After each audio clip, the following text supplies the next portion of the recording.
There aren't uprisings all over the country, and maybe there will be. People need to start taking to the streets. This is a dictator. Enemies of the state. Show me where it says that. Hey, welcome everybody to another episode of the Rebel Alliance. My name is Aaron, and I'll be your host as always for today. And running a little late. I think I'm going to have to change the time from 1 to 2. It's just so much going on in the morning, but we will see. So as always, let's take care of some housekeeping before we get into today's topic about surviving extended power outages. Just something I was reading in a little bit of an article. I was like, this kind of sounds like a good topic. And we'll get into that in a second. But as always, everything you hear on here, that's the way of putting it. I'm going to be off today. It's going to be one of those days. Nothing you hear or see on here, if you're watching the video, constitute legal or tax advice or anything else. It's just one person's opinion on a topic. So that being said, I've got the coffee. I got my notes. I'm ready to go. If you'd like to help this channel and spread the word, that would be most welcome. If you are looking for more content on associations, some of this prepper stuff we've been talking about, preparedness stuff, and then legalese, then you can head over to the East Coast PMA for more content, eastcoastpma.com. And when you're there, feel free to check out some of the links on the right-hand side. They all help support this show. So if you're looking for essential services for your home, security systems, reduced energy costs, that sort of things on there. If you're looking to find out exactly how the court systems work and how to use the court without hiring an attorney, then you want to get Dr. Graves' course, How to Win in Court Without a Lawyer. That's there. And then also the top banner, if you're looking for an alternate currency to use, then I would definitely head over to Liberty Dollar Financial Association and support what they're doing over there. So that being said, for any of you who are looking for to write your own documents, I get this question a lot. How do I, form my own association? We have hybrid DIY templates. They're available at East Coast PMA or the PMA Manifesto. They are highly detailed and color coded, so it's very easy to write your own documents. So if you don't want to hire somebody like myself to consult with, or one of the Angelas or Erica over at the PMA Manifesto, then you are set up to do this on your own. And of course, we're always here to help you along with that. And then the last thing I like to tell people about is, we're all looking to live in a more free world society without the tyrannical overreach of our government agencies breathing down our neck. And one way that they are able to do that is by tracking everything we do online. So if you head over to Start 9, you can take back your computer sovereignty by getting your own embassy system set up. You can do everything from running a Lightning node to acting as your own PayPal to running a blog post to encrypted text messages to the people you set up within your system, and all the data stays with you. You can even run your own chat GPT with different language models, which is going to give you probably better results than what you're going to get from OpenAI, because of the fact that it is yours and you're controlling it and you're allowing it to use other data that maybe OpenAI doesn't want to incorporate within their language model. So if you go over there and get a system, make sure you use the code Rebel Alliance, all one word, to get 9% off your purchase. And that's a huge cost savings when you're taking back your computer sovereignty. So that being said, I'm going to turn on the comments here. Feel free to jump in. Let me know where you're watching from. Let me know if you have any questions about today's topic, or if you have any questions about associations in general. So that being said, get a little coffee going here. The electric system, right? Everybody's pushing EV cars and solar power and wind and, getting rid of gas lawnmowers and gas cars and all this other stuff. And well, that all sounds well and good, but what happens when the grid can't handle it, or the grid goes down, or there's some type of attack? So I was reading this article in, I even have it here, Backwoods Home Magazine, I think is the magazine I was looking at today, and just kind of reading through it. And this kind of caught my eye because, I think we're all fairly prepared, the most of us, or anybody that's watching this channel, I think has that preparedness aspect in their life. So your pantry is probably fairly well stocked. You probably have some dry goods on hand. You probably have some water stored, things like we've talked about in the past. You might even gone out and made the washing machine like we did with Liberty House, where we took a 5-gallon bucket and an old school plunger and made a washing machine for your clothing out of it. But what happens if we're doing something? Let's say like we just had some pretty good wind here. We didn't lose power, but we had some good rainstorms come through and some snowstorms in the last week. So let's just say we lost power for, 48, 72 hours, something like that. Probably not so bad. You got your generator. You could probably even go a little bit longer if you set up your fuel systems properly, or if you have propane generators. We have like maybe a 300 or 400 gallon propane tank. You can run that thing a little bit longer until it wears out. But what happens when it does wear out? Or what happens when we're looking at weeks or months of being without power? So some of the things I found this article was pretty interesting. If we look at some of the statistics, boy, I cannot talk today. Statistics. So one thing about doing live, I can't go back and edit that now. But anyways, power plants, we have coal, right? So coal power plants provide less than 20% of the U.S. Electric for the electric grid, and it has been falling since 2008. The powers to be have shut down 552 fully operational plants, and they basically were shut down, decommissioned, and scrapped. So, everybody wants these EV cars and these, battery operated snow blowers, which I saw one when we had a snowstorm here. It was quite comical. We only had like 8 inches of snow or 6 inches, and it was barely throwing it. But they want to push all this battery operated stuff, battery lawnmowers, all this stuff, right? But a lot of the electricity to charge that comes from fossil fuels, which is kind of funny. But anyways, as of 2023, the U.S. has 54 nuclear power plants in the U.S. And those power plants provide 20% of the country's total electric demand. And the funny thing is, we haven't built any new ones. There's one as old as that was built in the late 60s, I think 69, 70, somewhere around there in New York. But the average age of the nuclear plants here in the United States are about 42 years old. And we're not building any new ones, which is kind of crazy.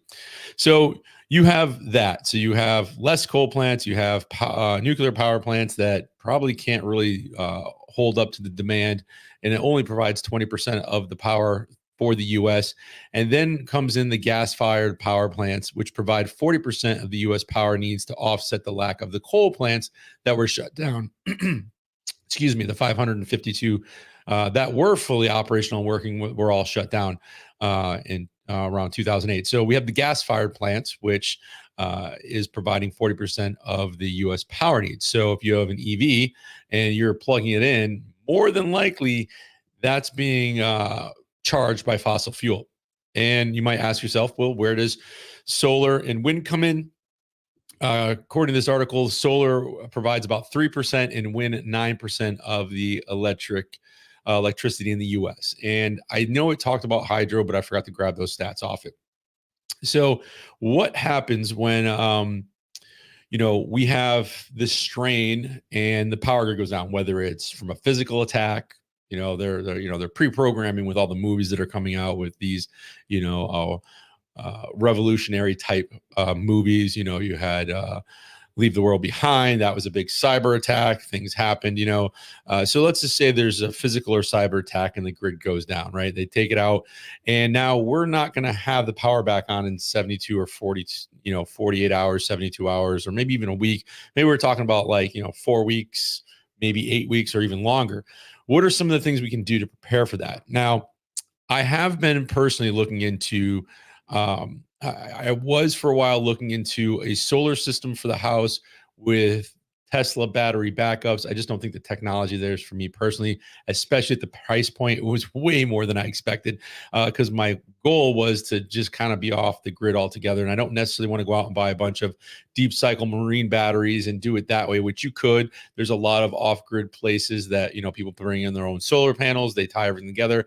I can change an outlet. I can probably wire in a new circuit or a new breaker in the electric panel. I'm very limited in what I can do with when it comes to electricity. Basic fixes, kind of like your typical homeowner, jack of all trades type thing. I'm not going to be putting solar panels on the house, wiring everything in with an inverter and everything else. That's a little bit outside my skill set. So I was looking to have somebody do that. And then I just realized I don't think it's cost effective, but there are some things we can do. And some of the things that suggest, I'm going to do we're doing the, item of the week. I'm going to put all this together in one big blog post. So if you go over to East Coast PMA, you'll find links to everything. A lot of this stuff I have and I use, some of the stuff I don't. But actually, no, I think everything on here, the only thing, no, I do have a percolator. So yeah, everything I have on here, I either own or use or currently in my system. Yeah. Huh. Okay. So anyways, first thing is battery. So I think everybody should have a bag, and I have a bag for when the lights go out. And I have one bag. It has all the batteries in it. It has extra flashlights, charging cords, everything that you could use, light sticks, glow sticks, all that stuff. So you can break them open, have light. But you definitely want to have some battery powered flashlights and lanterns. Now the lanterns can be used, if you don't, I remember power outages as a kid, being a Gen Xer, we had kerosene lanterns in the house and we cranked those things on and lighten up the whole room. You have also the hurricane lamps, which are oil based. I have some of those in the house. So you could get those. You can find them on Facebook Marketplace and get a great deal for them. I think I picked up 2 for $30. And that being said, with the battery powered flashlights, I try to keep one in each kid's room, either on their nightstand or in a drawer of their nightstand or on like the door of the room. That way there, if the power goes out, they can just get up, grab the flashlight, and they're good to go. I use cheaper flashlights from that, Harbor Freight type stuff. And then I have better flashlights that are rechargeable and everything like that. So you want to have a bag with all your essential stuff for if the power goes out, lights go out, and then you want to have it set up in each room of your house. So, at the most inconvenient time when the power goes out, you're able to say, okay, I know where flashlights are, stuff like that. And then the lanterns are a huge thing. We have some that pop up that we used actually in Maine one year. We're at the campground lost power. So, inside the camper, we had these pop-up lanterns and, you just pull them. I should have grabbed one. But just pull them and open them up, and it provides enough light where you can see and eat and do stuff. So that's pretty important. The next thing that I picked up about 2 years ago now is and I don't have it, I have part of it in front of me. Solar panels that are foldable, and they call it a solar generator. It's just a battery, but this is what I picked up here. I have this right here. So you can see that it's got a couple USB ports. It's got one AC outlet. I can charge this off my vehicle. I can charge it off the 100-watt solar panel that came with it. I can charge it off a regular receptacle in your house if you have power and you want to charge the battery. I try to use it every few months to completely drain it, then use it, charge it back up. I think I picked this up for $250, maybe $260 with the solar panels, which is great. And we can use that camping. We can use it around the house. I can charge devices off it. I can run my laptop off it. A small compact refrigerator, nothing really big. But then you have the ability to charge it with the solar panel, which is nice. And then there's other adapters you can get to charge stuff directly off the solar panel. So I think that's a good thing to have on hand. For me, I figured, hey, for under $300, I can get a little bit of peace of mind. And as long as the cell phone systems don't go down, and you still have access, you can still get to the internet and see what's going on in the world. So I think that's important. Talking about communications, I think an all band powered battery radio is important. You've seen the one I have on here. Heck is it? I don't know where it is right now in the office, but it's orange. It hand crank to recharge it. It's got a little solar thing on it. I think I've put it on the show notes for today. Again, this will all be on a blog post. So you can get access to all this stuff. That way there you can listen to NOAA. You can listen to the local radio. If there's any news that needs to get out there, it's just something handy to have. And this one also has a flashlight built into it.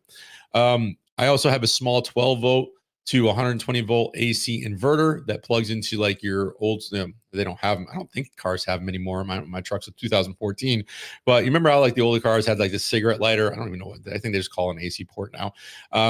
But you can plug it right into that. It has 2 outlets on it. You can run stuff right off that. You can charge stuff, small appliances, that sort of thing. Also, my Tacoma has an outlet in the bed, so I can flip a switch and I have 120 volts back there also. So, that's kind of convenient, and that would be a pretty good long generator, if I have, a full tank of gas. So I think those are pretty useful also. So between the foldable solar panel with that solar battery that I can, charge stuff off with, having this small inverter, it's going to be a great way for you to power your devices and get some stuff done. Now, you're not going to be able to run your refrigerator off those things. You're not going to be able to run off, your chest freezer to keep things cold. That's what the house generator is going to be for. And like the generator we have isn't a whole house one. I run like the well pump off it. I run the well pump, and then I can shut that off and use the water heater, and then it will do the refrigerator and freezer. So, it's an old Honda. I got it from my father. It works great still. Yeah. So for smaller things, those are going to be great. I also, I would assume most of us have grills, but I maybe not. But your grill can be a really great replacement for your kitchen stove and stuff like that. Now, the outdoor grill I have is one of those Blackstones, so I'm not gonna be able to do a ton of stuff on it. It's not, I don't think I've never tried to boil water on it, but I guess you could put a pot on it and boil water. But you want to have some large pots, and then I also have some kettles that I use. So if I need to boil or warm water for showers, you can do it that way. One thing we also have is the Coleman camping stove. It's got 2 burners on it, runs off those little green propane bottles. You can get adapters to run it off a regular gas grill. What are those 25-pound propane bottles? Some people go out and get the 100-pounders from Tractor Supply, fill those up and keep those on hand. But that's a great substitute. Now, one thing I do have is kind of like a redundant backup, and it was more of a, hey, it's just pretty cool, I want to buy it. I have this camping stove that you can actually put into a tent. It has a stainless steel chimney on it, but it has a cooking surface on it. So I can, put in small kindling, get a good fire going, and I can then, it has 2 shelves on, or 2 tray sections on the side, and on the top I can put on, pots, pans, whatever, 1 or 2 at a time, and you can heat water that way. You can cook on it, and then I have enough trees around me where I have plenty of fuel for it. So should the gas grow run out of propane, should my camping stove, I not have any more green bottles left, and there's no way to heat anything, now I'm going back to wood, and it's kind of like that redundancy and preparedness. So that thing's pretty cool. I'll put a link for that too. I just don't have it here. It's put away right now. But like I said, large pots and kettles for boiling and warming water for showers and baths and that sort of thing, washing dishes, what have you. Percolator or French press, for those of you who like coffee like I do, that is a must. Unless you want to do like a hand poured coffee or a pour over, you could do that also. Now, we lost power a while back, and I haven't used my percolator in a long time. I got one of those like blue speckled ones you get at like uh, no, what's that store? Cabela's. And I had it because I wanted to get one. We didn't have one. And I was like, it's a great way. So I tried making coffee out of it. It basically came out like warm water. It was terrible. So there is a trick to making percolated coffee.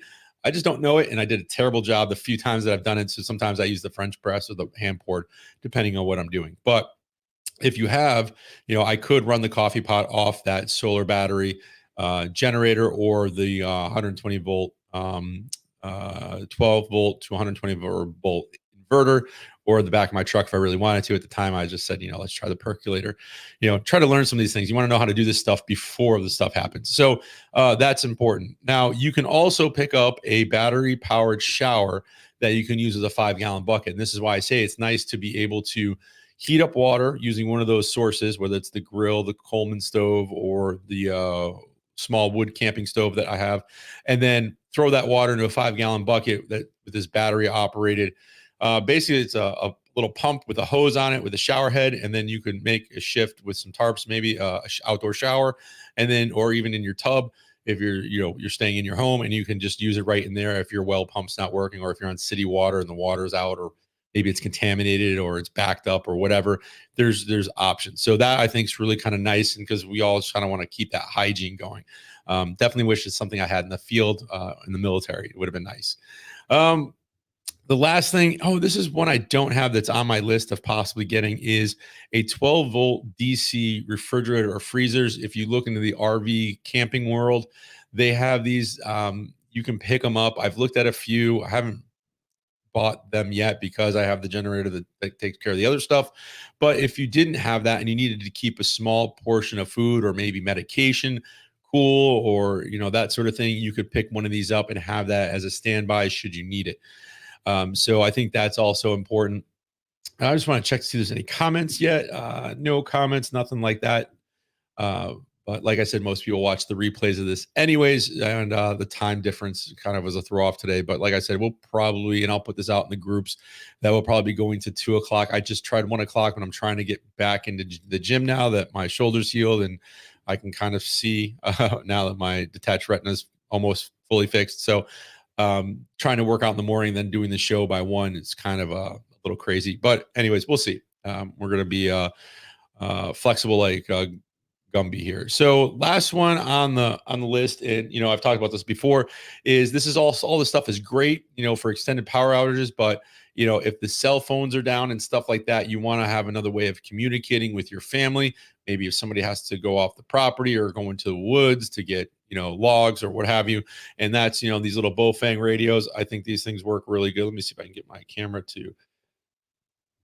There you go. So these are pretty handy. I think they're like 30-40 bucks. You can get different antennas. You can get earpieces. Morgan wanted to go to Dave and Buster's, so we went yesterday. She had some gift cards she wanted to use, and the hostess and stuff, they were all wearing Bowfangs with earpieces and to be able to communicate with everybody. So I thought that was kind of interesting.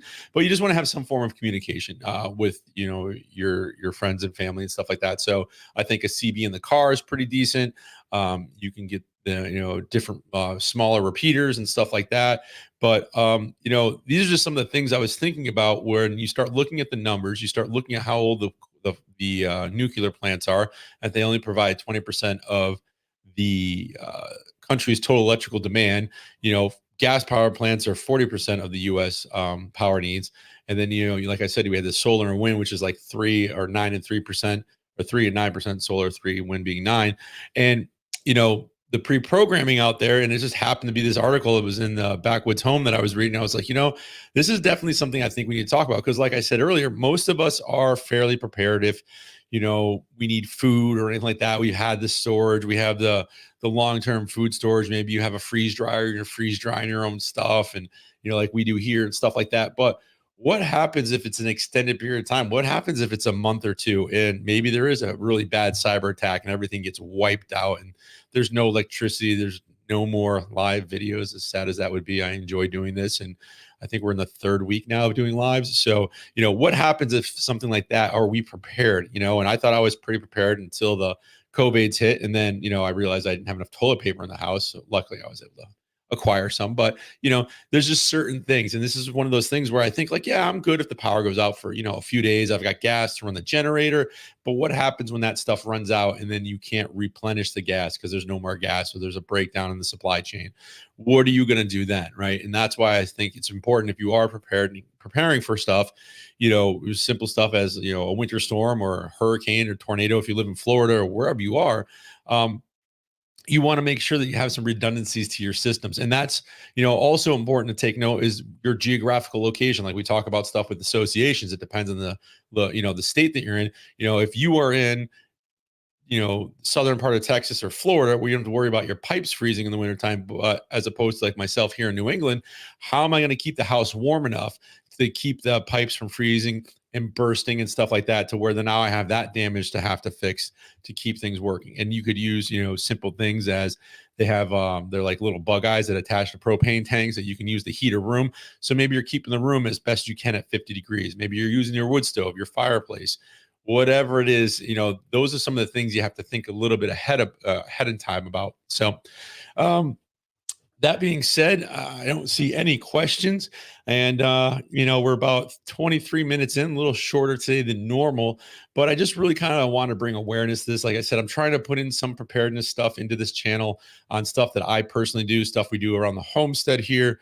I got some buildings I'm going to start building, pretty soon, raised garden beds and stuff like that. So I'm going to try to make those actual videos where I record them, edit them, and then, upload them so they won't be lives, because I think that'd be really weird trying to do a live video like that.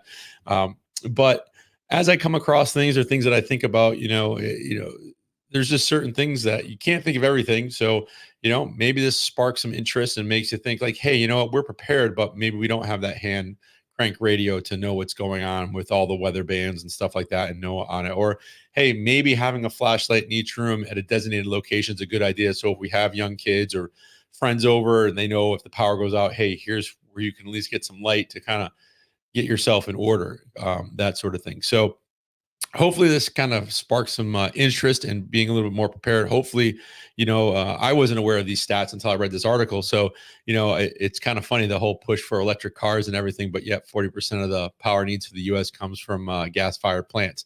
So they're going to keep pushing their agenda, folks, and they're going to keep trying to push this one world government and everything else. And we got to do our best to be able to prepare for whatever might come or what might not come. But, we know it's an election year, so things are going to be dicey anyways and interesting. But, I think there's a lot of pre-programming out there right now. So we need to make sure that we are ready for any type of attack to our infrastructure